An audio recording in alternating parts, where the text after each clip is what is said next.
Shalom, people. Got a new ramble and rant. His stuff coming off the top of my head. No script. Just thoughts. Putting them on YouTube. Maybe someone else will hear this and maybe it'll resonate with them too. I'm thinking about who should we vote for? Who should we support, if anyone? And who truly is an ally of us? Left, right, liberal, conservative, Democrat, Republican. I think our support should be where everyone else puts their support, with the side that serves their interest the most. So we should not be the exception, though people seem to always think that we should somehow be the exception with that rule, that we should be the people who aren't always concerned about ourselves. We should always be concerned about everyone else. We should be concerned about the illegal aliens. We should be concerned about the downtrodden gays. We should be concerned about everyone else except for ourselves. The one people who were brought into this whole mess called America against their will from the other side of the planet is the one people that everyone wants to feel that we should be the ones who are concerned about everyone else and not just ourselves. I mean, when you think about it, we've had it even worse than the Native Americans. Yep. Because at least the Native Americans are still on their land. At least the Native Americans were offered some manner of restitution by the U.S. government. There are services that only Native Americans can have access to that are exclusive to them. Actually, you can't say that about slave descendant blacks, because hell, just now they're just now passing bills trying to say they acknowledge the 400 years of our time being on this land. Hell, we're just now getting an acknowledgement, and the random talks of should reparations be studied? Not whether or not should they be given, but should they be studied? You know how those studies go. They can just sit up here and say, oh, it's all inconclusive, so shut up. At least we gave it a go. At least we studied it. But yeah, all that's just election pandering. That's just, the left have lost a lot of support from us, which is a good thing. And in their desperation, they're trying to throw the dog a bone, trying to appeal to us again, saying that they'll study reparations. And as a result of their willingness to study reparations, we're supposed to throw our support behind them again. We're supposed to forget about the things that they promoted. We're supposed to forget about the Planned Parenthood. We're supposed to, the creation of Margaret Sanger, a eugenist, a person that thought that black people were the undesirables and should have their reproductive practices regulated. That's the true creator of of Planned Parenthood, Margaret Sanger, and other white eugenists like her. It's always white folk that claim to know who should and who should not be on this planet. It's always them. Anytime that discussion comes up, you better believe you're hearing it coming from some white people. Anyway, who who should and who shouldn't be here. It's always a white dude that's saying some shit like that. But anyway, so yeah, that was, the liberals were used to push that. What else? Gosh, so much stuff. But let's not talk about the war on drugs and things like that. Clinton and they contributions to the black race. So really, we have no reason to support people like that anymore, and they realize that we're waking up to that reality, and thus they're trying to throw us a bone by saying they want to talk about reparations now. We'll at least study them. But should we fall for that? Should we bite at that bone?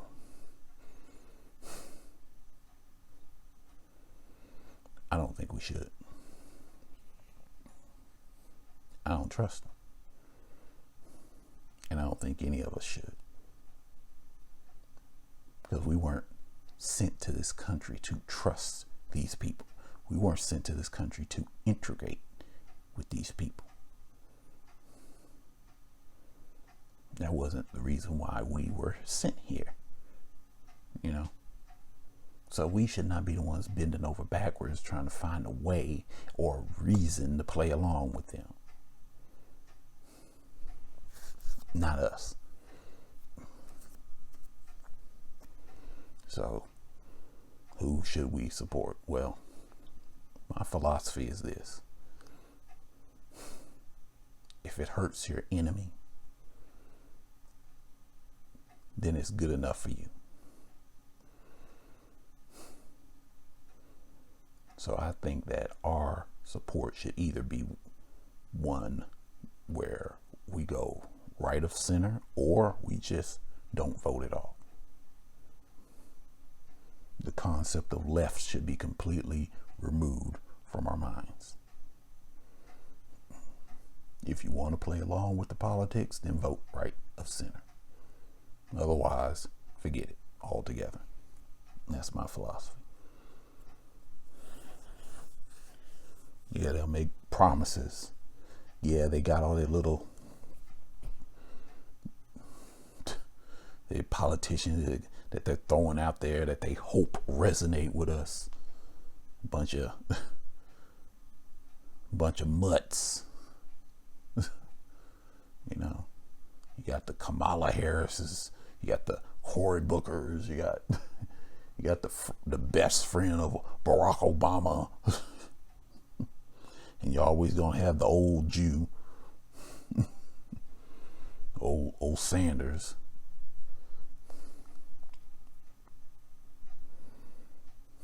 But yeah, I say abandon the left completely. No matter what they're willing to study, abandon it.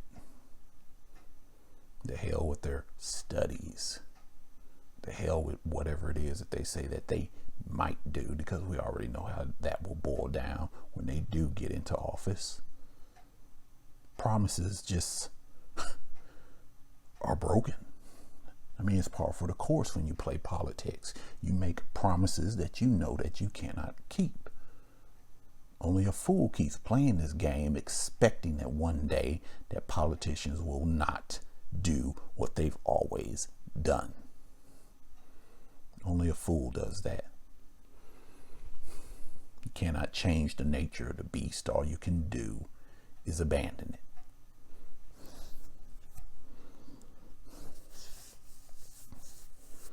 Desperate times call for desperate measures. In the case of the left, apparently. The fact that they're even mentioning reparations suggests a state of desperation. The fact that they even opened some kind of dialogue for that.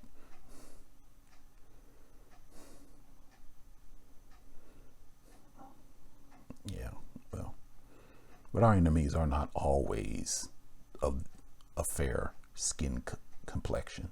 Our enemies are not always people that don't look like us. Our history is that of our enemies are quite often our own people, Our own people are very susceptible to treachery, treason.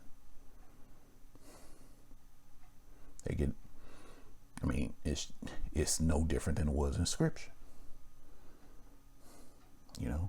Outside influences continually influence our people, and then those individuals go on to lead the rest of us into some kind of bad situation.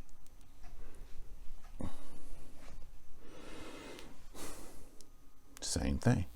My philosophy is this: if you see a Negro on television, 95% of the time, that person is compromised. If you see an Israelite on TV, just the fact that he or she is on television, and especially if he or she is on one of the major news networks, if they are there, they have been compromised. That's how this game is played. These people are not allowed a seat at the table unless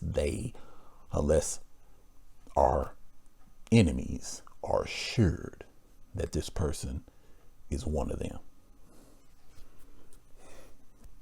Just the fact that they're on television, 95% chance that that person is gone. They're nothing more than a salesman. They're there to sell you on something.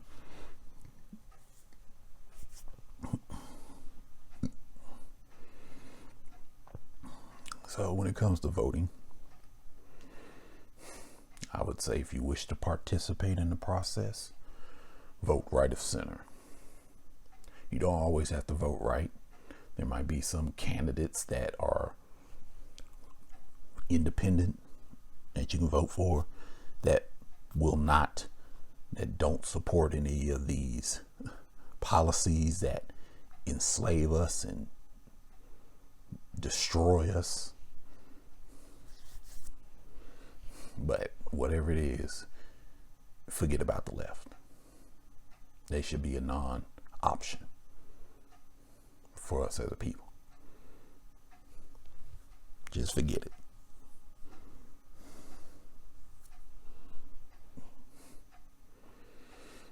I've heard one YouTuber said that if the left died, basically the whole political process in this country dies, because, this whole little left-right thing, yes, for the most part, it is a circus act. But the way I look at it is kind of like a showing of hands. You're not so much expecting these politicians to come through on their promises, but you're showing that what you support and what you don't support. So when you have a leftist politician that's pro-abortion, pro-LGBT, anti-firearms, when you got somebody like that up there, just by voting for his or hers opponent, you're just showing your hands that you do not support what that person's about.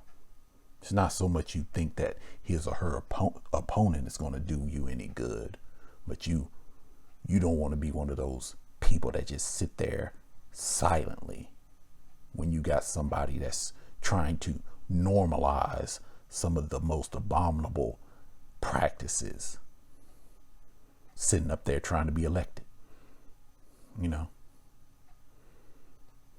They're sitting up there saying, hey,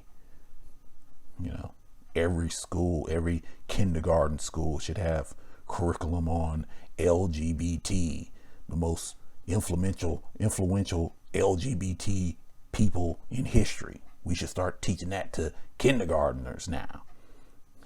If you got somebody up there that's trying to promote that and they're running for election, you just vote for the opposite, just to let that person know that you do not support any of that mess.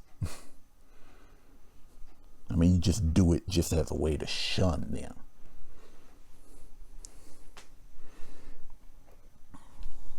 So that's the way I look at voting.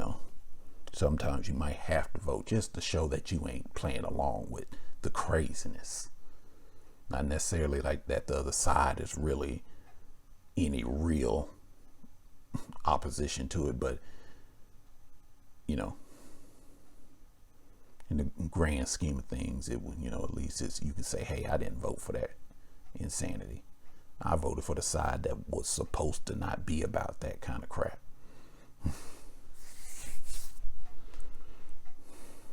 Yeah.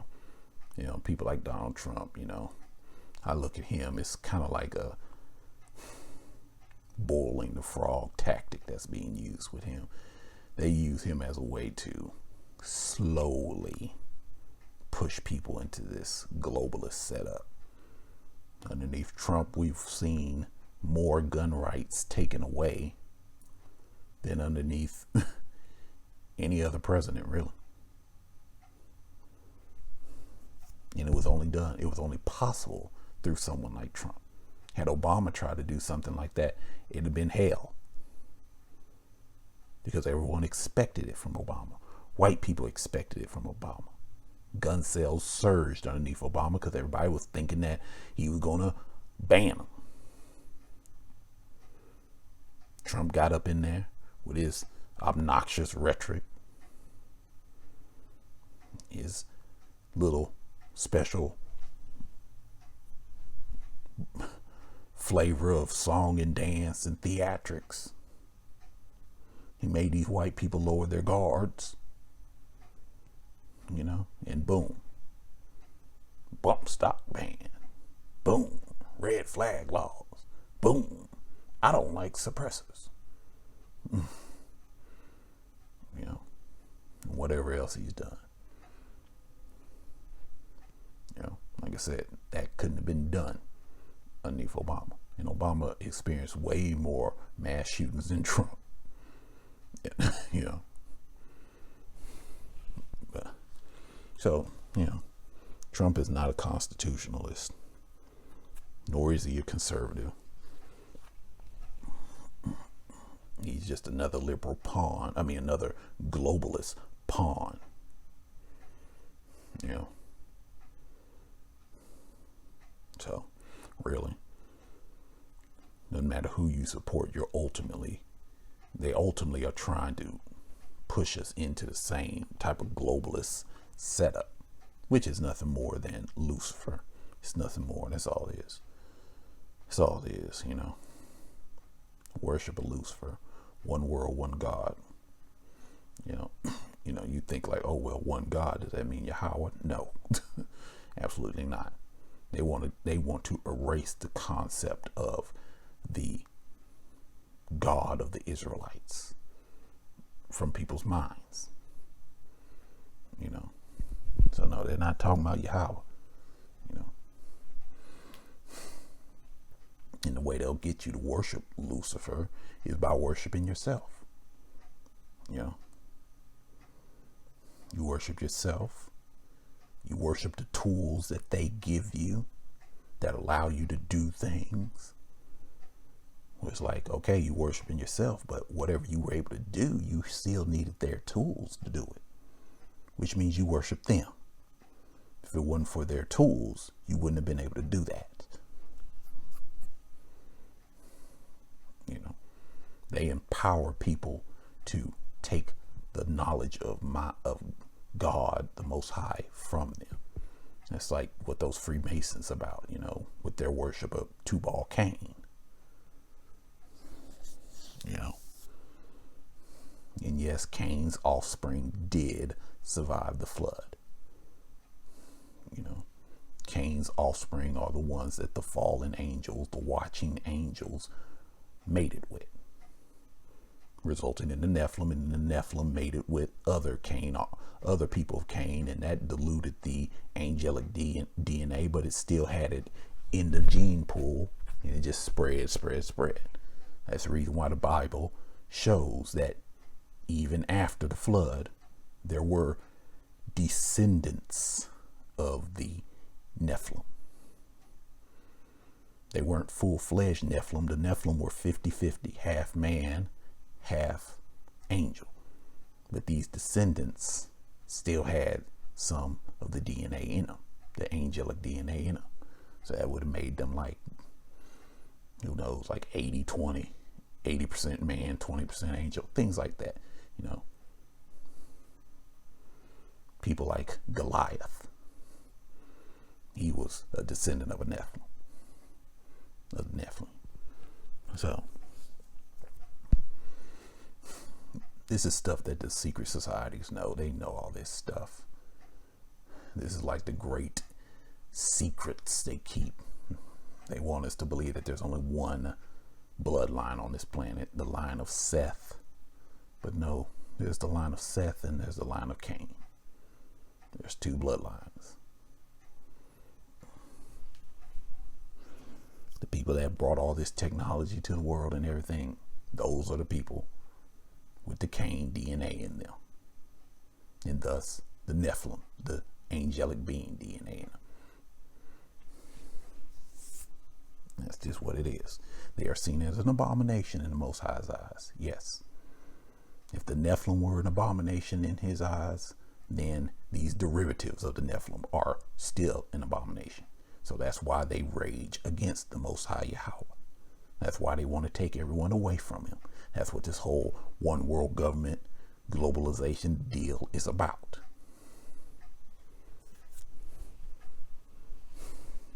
Basically taking the whole of humanity away from Yahweh, erasing Yahweh from the minds of everyone on this planet.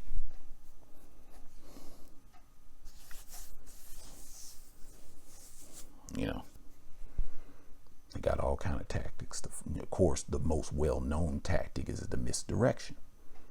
It's the God Son. That's one tactic. Telling you that you must worship the God Son, and only by worshiping the God Son can you worship Yahweh, which makes absolutely no sense when you go back to the very first of the 10 Commandments. But that's just one of their tactics, you know, to get you to forget Yahweh. You know, no, focus on JC or Yahweh Shai or whatever they call them. Don't worry about Yahweh. So yeah, that's how it is. That's what we're up against. I mean, this is the battle of all the ages. You know, you gotta stick to your guns. You gotta stick to what you know is right.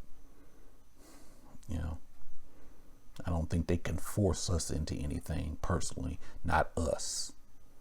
With us, I do believe it's a choice. It may not be the case with every other race, though. You know, every other race, they might actually be able to force into some bull crap via gunpoint, but not us as a people. I think we will be one of our advantages that we actually can choose. So that's where you get all this little pandering to us that you see happening now. They're trying to get us to choose to play along with them. Hey, we'll offer you reparations now. Come on. You know, we're willing to offer you reparations. We're willing to acknowledge that you've been over here for 400 years. We're willing to acknowledge that there are slave descended black people in this country now. You know, we're willing to make that distinction now. Yeah, now. At the 4th century mark, now they want to make the distinction. Come on now. Timing is everything. When in doubt about everything else, always look to the timing. Shalom.